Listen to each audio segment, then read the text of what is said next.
Good morning, everyone. It's Eric with His&Hers HHQ.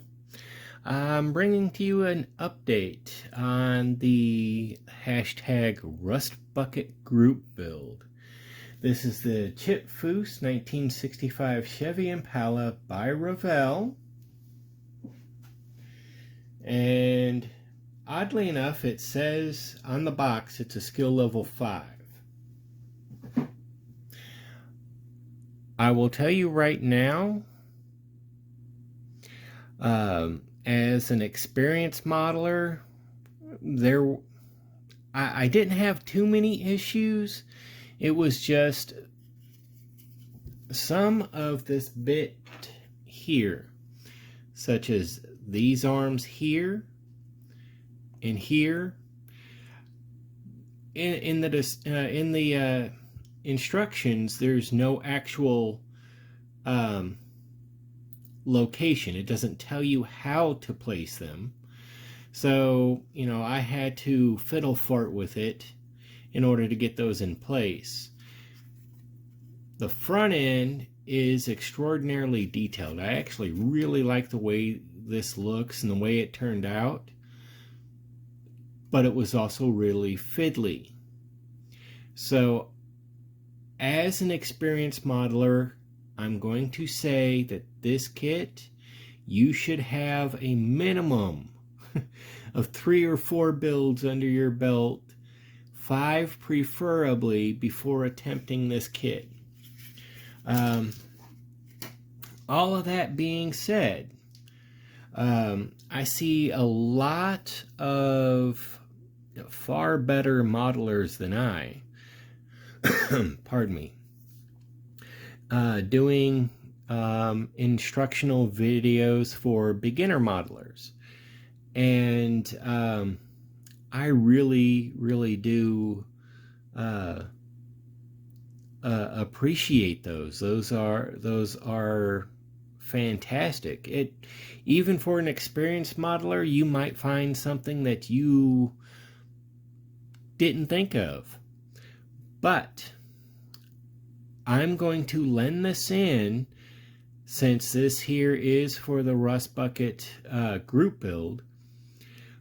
Before I get to the paint, again, I'm making this my own. I'm not doing a chip foose and I'm not doing a straight stock. I'm doing a little bit of combination of both. And I'm going to be doing, rusty or dirty, old. So all of that being said, I will explain what I did. I've got pretty much everything here done up into sub-assemblies, things that I can do or work with from here. Everything is, ready for paint, or primer and paint. The undercarriage, when I did this as a sub-assembly, I wanted to make sure everything was attached the way it's supposed to go. Now, if you attempted to weave the exhaust, you might wind up breaking it before you get that exhaust up under there the way it's supposed to go. Because of my experience, I'm going to cut the exhaust off right there and just come in from the back side and mate them up where they're supposed to go.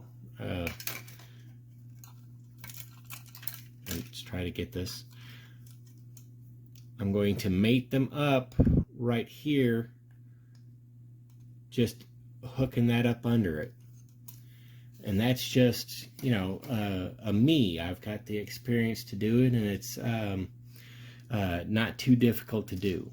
But again, for a beginner, I know a lot of people, when they get into building models, or maybe they've never built a model in their life and they're just curious as to which way they should go. There is one particular channel, again, I could name you 1,000 channels that they're all extraordinary modelers. You know, I dare not name any of them right now because I would leave entirely too many of them out. That you could look up and they would help you, be able to help you just by watching them assemble a model.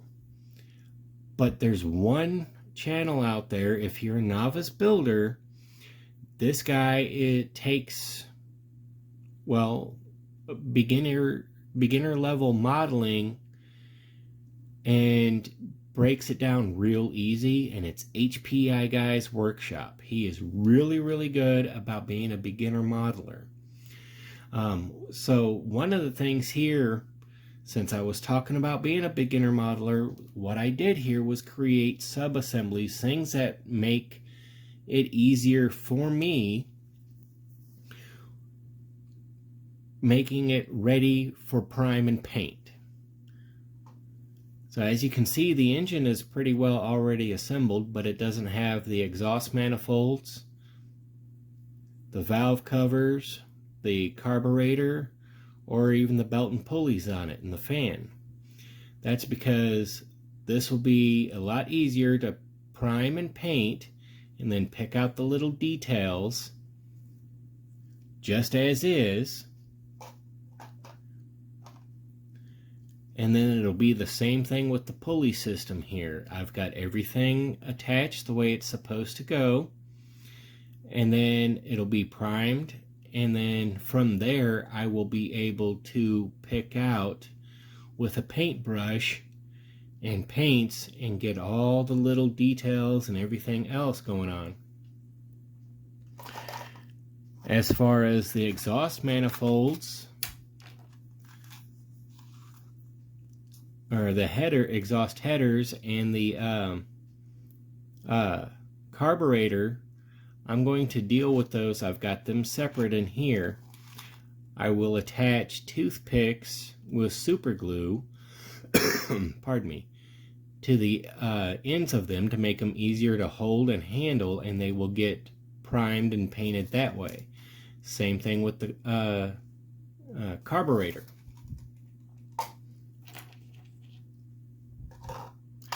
As you can see, I've already got the seats seats and seat backs glued together, and I left this piece of sprue on so it's easier to clamp onto with alligator clips and paint them that way. Pardon me. The exhaust, I'll be able to grab one of these pins and do them that way. The drive shaft, I've got taken off the sprue, and I was able to clean up the mold lines on it. And then what I'll do is use alligator clips and grab one of these little nibs and prime and paint it that way. Now these here I left attached to a piece of sprue because it'll be easier to prime and then pick out the details with a paintbrush later that way. And then when I'm ready for them, I can just clip them off right there at that little bit of sprue and then touch them up with just that little bit of paint. It'll be the same thing with this accelerator pedal because I don't want a chance breaking it off from here before attaching everything else. This here's your floor pan. I've already attached the chrome piece here because I'm going to be doing a blanket. I'm going to be roughing up a little bit here, throwing a seat blanket over it. I'm going to give a little bit of other refuse because it's supposed to be a well-used car, especially the back seat. I've got this piece glued in. I've got the air conditioning unit here glued in, the brake booster master cylinder here. I've got all of that. glued in place, because the way this is designed, the way this particular kit is designed, it'll be real easy to pick out detail with a brush from right here. So I can paint all of this, give it the body color, everything I'm looking for, and just do it this way. As far as this goes, when it comes time to deal with the hood, what I'm going to do is prime it while it's like this, and then get a small strip of tape or something in here. I'm going to clip off the sprue then and get a small piece of tape or something to hold it and paint it the actual body color, what I'm going for, so I don't have to worry about trying to touch up this back portion. So anyway, yeah, all of my stuff that, like this here's ready for prime and paint, and just like this, it'll be easier to pick out. So everything's ready to go. What I did with the body, I spent a bit of time trying to clean it up as best I could. I'm going to go back over it a little bit more with my sandpaper, the 2000 grit, I think it is. It's a 2000 or 3000 grit. Go back over it. Try not to get rid of any of these other little details, but just make sure it's good and smooth in the way I want it. But this here is a rust bucket. So what I did was I got rid of the Chevrolet logo back here, the name Chevrolet, and using my X-Acto blade, I did 4 small little holes, or 3 small little holes that act as the locating mounts for the logo. And because this is a rust bucket, I drilled out the little lock here for the trunk, or for the deck lid. And then on the passenger side, I got rid of the badge here that says Super Sport, and the little checkered flags there.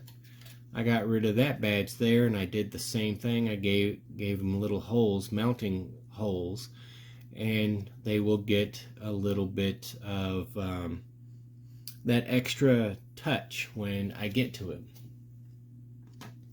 But going over this whole thing, I realized that, let's pull this out, when I wanted to use the stock wheels,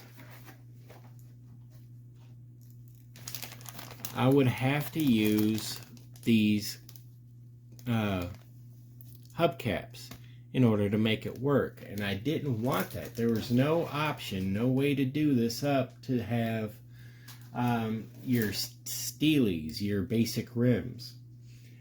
And I said, well, it's supposed to be a rust bucket, or it roadworthy, but still, you know, a rust bucket. So I literally went digging through a couple boxes of junk parts, and I found a bunch of tires and rims that I liked, and then I started sorting them. So what I went with was, I found these, pardon me, let's get this right, found these 4. They're a matching set. I don't know what they went to. I have not a clue, but I do like these. And that yellow is just chalk, so I mean, I'll wash them, clean them up a little bit, and knock these little centers out so that they're ready to go. But then I got to looking at it, and I don't want 4 identical tires on it, because it's a well-used car. So I went looking for a matching set of other tires, and I found a couple that might have worked, but I was like, no, I don't like them. It's kind of hard to explain. But I did find a set of tires, well, that's as wide or almost as wide as the tires I plan on using for the back. And they have rims in them already. And I'm like, hey, I kind of like those. Those are some really cool little rims. So I'm going to use those. I'm going to put them in my mean green and strip the chrome, and then give them a little bit of worn look to them. Or heck, I may just actually leave those chrome. But for the back tires, I found a matching set of mags. These require a little bit of work. I'm going to have to get rid of these nibs here so I can make them work with this. This here is actually the kit piece that helps you just stick it in place. It mounts in place or presses in place and is free to roll. So I wanted to keep these, but I had to find rims and make sure that they would work. So that's where I'm at right now. I know it's a little longer video than I wanted to go, but I hope people, I hope y'all out there are actually getting a feel of where I'm going with this. Now the back ones, yes, these ones that I plan on using for the back, they're going to get stripped. I'm going to put them in the mean green for sure. And I think I'm going to paint them white. Or I may paint one white and paint the other one black. Or I don't know, something. Give them a worn country kind of feel to them, I guess you could say. But yeah, this is where I'm at with this Rust Bucket group build. And I appreciate you all sticking around for this. This has been fun getting to this point. I have started on the street machine, but it's back over there somewhere, and that's a whole different video. Hopefully within the next week or so, this will be done. This one will be anyway. The next video coming up, I'm going to do my Whirlybird group build entry, and I apologize, it's been a while. I may have actually missed out on that. Well, the move and life and everything like that, and for that I apologize. But I'm also going to do something. Old Tom, Rambler 69, Old Tom. I see there's an appreciation build going around for him, and it started today, actually. Okay, it started yesterday. By the time you're seeing this video, it started yesterday, but yeah. So I'm going to get in on that. Old Tom has been with my channel for a very long time. Even though I've only had it up for a year and a half, he's been with my channel for a very long time, and he's really good. Been really good about commenting, and he is a phenomenal member of this community, and I really do appreciate him. So I'm going to do a build for him. I'm just trying to figure out what in my stash is worthy of Old Tom. All of that being said, this is where I'm at with the Rust Bucket group build, and thank you all for joining me. I'm Eric with His&Hers HHQ. If you haven't yet, head on over to Facebook and follow us at His&Hers Hobby Headquarters. Take a moment, like, subscribe, share the content, share the love of scale model building. It truly is a medium limited only by your imagination. You build for you. And as always, take a moment, comment below. It may be 5 minutes, it may be a week or so, but I do try to be as interactive as possible. I really do appreciate the support and I appreciate the comments. All of you are really fantastic, and I can't thank you all enough. All my old subscribers and new subscribers, you all are awesome. I really do appreciate the support. I'm Eric. Have a good day.